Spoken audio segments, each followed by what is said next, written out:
ಸ್ನೇಹಿತರೆ ಎಲ್ಲರಿಗೂ ನಮಸ್ಕಾರ. ಸೊ ಇವತ್ತಿನ ಒಂದು ಸ್ಪರ್ಧಾತ್ಮಕ ಯುಗದಲ್ಲಿ ಎಲ್ಲರೂ ಕೂಡ ಓಟದಲ್ಲಿದ್ದೀವಿ. ಅಂದರೆ ತುಂಬ ನಾವು ಧಾವಂತದ ಜೀವನದಲ್ಲಿದ್ದೀವಿ. ಸೊ ಆ ಸಮಯದಲ್ಲಿ ಸ್ಟ್ರೆಸ್ ಆಗುತ್ತೆ. ಆ ಸ್ಟ್ರೆಸ್ ಆಗೋದ್ರಿಂದ ನಮಗೆ ನೆನಪಿನ ಶಕ್ತಿ ಹಾಳಾಗುತ್ತೆ.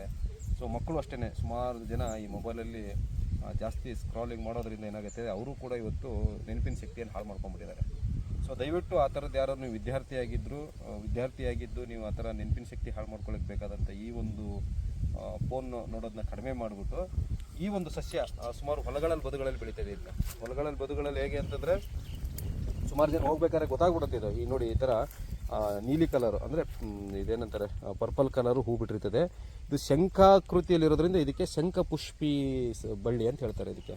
ಸೊ ಇದರಲ್ಲಿ ಕೆಲವು ಭಾಗದಲ್ಲಿ ಬಿಳಿ ಹೂವುದು ಸಿಗುತ್ತೆ ಮತ್ತು ಬೇರೆ ಬೇರೆದಿದ್ರೆ ಇದು ಜಾಸ್ತಿ ನಮಗೆ ಐಡೆಂಟಿಫಿಕೇಷನ್ಗೆ ಈಜಿ ಅಂದರೆ ಇದು ಶಂಖಪುಷ್ಪಿ, ಈ ನೀಲಿ ಕಲರ್ಲಿರೋದು.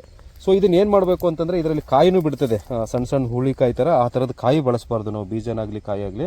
ಕಾಂಡ, ಎಲೆ ಮತ್ತು ಹೂನ ಈ ಮೂರನ್ನೂ ನಾವು ಒಣಗಿಸ್ಕೋಬೇಕು, ಚಿಕ್ಕ ಚಿಕ್ಕ ಪೀಸ್ ಮಾಡಿಕೊಂಡು ಒಂದು ನೆರಳಲ್ಲಿ ಹಾಕ್ಬಿಟ್ಟು. ಸೊ ಒಣಗಿಸ್ಕೊಂಡು ನಾವು ನಿತ್ಯ ಒಣಗಿಸ್ಕೊಂಡು ಏನು ಮಾಡಬೇಕಂದ್ರೆ ಅದನ್ನ ಈ ಮಿಕ್ಸಿಗೆ ಹಾಕಿನೋ ಅಥವಾ ಒರಳಲ್ಲಿ ಕುಟ್ಟಿನೋ ಚೆನ್ನಾಗಿ ನಾವು ಇದನ್ನ ಪೌಡ್ರ್ ಥರ ಮಾಡಿ ಇಟ್ಕೊಂಡು ಡೈಲಿ ಬೆಳಗ್ಗೆ ತಿಂಡಿಯಾಗಿ ಒಂದು 15-20 ನಿಮಿಷ ಅದೆಲ್ಲ ಮಕ್ಕಳೇನು ಸ್ಕೂಲ್ಗೆ ಹೋಗ್ತಾ ಇರ್ತಾರಲ್ವ, ಆ ಸಮಯದಲ್ಲಿ ಒಂದು ಕಾಲು ಸ್ಪೂನು ಜೇನುತುಪ್ಪದ ಜೊತೆಗೆ ಅಥವಾ ನಾಟಿ ಹಸುವಿನ ತುಪ್ಪದ ಜೊತೆಗೆ ಚೆನ್ನಾಗಿ ಅದನ್ನ ಮಿಕ್ಸ್ ಮಾಡಿ ನೆಕ್ಸಿದ್ರೆ ಅವ್ರದ್ದು ಮೆದುಳು ಹೇಗಾಗತ್ತೆ ಅಂದರೆ ತುಂಬ ಜಾಗೃತ ಅವಸ್ಥೆಯಲ್ಲಿದ್ದು, ಅವರು ಶಂಕ ಅಂದರೆ ಏನು ಹೇಳಿ ಊದೋದು, ಊದಾಗ ಹೇಗೆ ಮನುಷ್ಯ ಜಾಗೃತ ಅವಸ್ಥೆಯಲ್ಲಿ ಇರ್ತಾನಲ್ವ, ಆ ರೀತಿ ಜಾಗೃತ ಅವಸ್ಥೆಯಲ್ಲಿದ್ದುಬಿಟ್ಟು ಅವನು ತುಂಬ ಮೇಧಾವಿ ಆಗ್ತಾನೆ ಮತ್ತು ಸ್ಟ್ರೆಸ್ ಕಡಿಮೆ ಆಗುತ್ತೆ, ನೆನಪಿನ ಶಕ್ತಿ ತುಂಬ ಹೆಚ್ಚಾಗುತ್ತೆ. ನಿಮ್ಮ ಮಕ್ಕಳೇನಾದ್ರು ತುಂಬ ದೊಡ್ಡ ಸಾಧನೆ ಮಾಡಬೇಕು ಅಂದರೆ ಇದನ್ನ ದಯವಿಟ್ಟು ಹೊಲಗಳ ಬದುಗಳಲ್ಲಿ ನಮಗೆ ಪ್ರಕೃತಿ ಸಾಕಷ್ಟು ಕೊಟ್ಟಿದೆ. ನಾವೇನು ನೀರು ಹಾಕೋದಿಲ್ಲ, ಅದಕ್ಕೆ ಗೊಬ್ಬರ ಹಾಕೋದಿಲ್ಲ, ಆದರೂ ನೋಡಿ ಎಷ್ಟು ಬೆಳೆದಿದೆ ಅಂದರೆ ಇಲ್ಲಿ ಸುಮಾರು ನಾವು ಒಂದು 7-8 ಬಳ್ಳಿಗಳಿದ್ದಾವೆ. ಈ ಥರ ಒಂದು 3-4 ಜನಕ್ಕೆ ನಾವು ಇದನ್ನು ಬಳಸಿ ವಿದ್ಯಾರ್ಥಿಗಳಿಗೆ ನಾವು ಕೊಡ್ಬೋದು ಇದನ್ನ.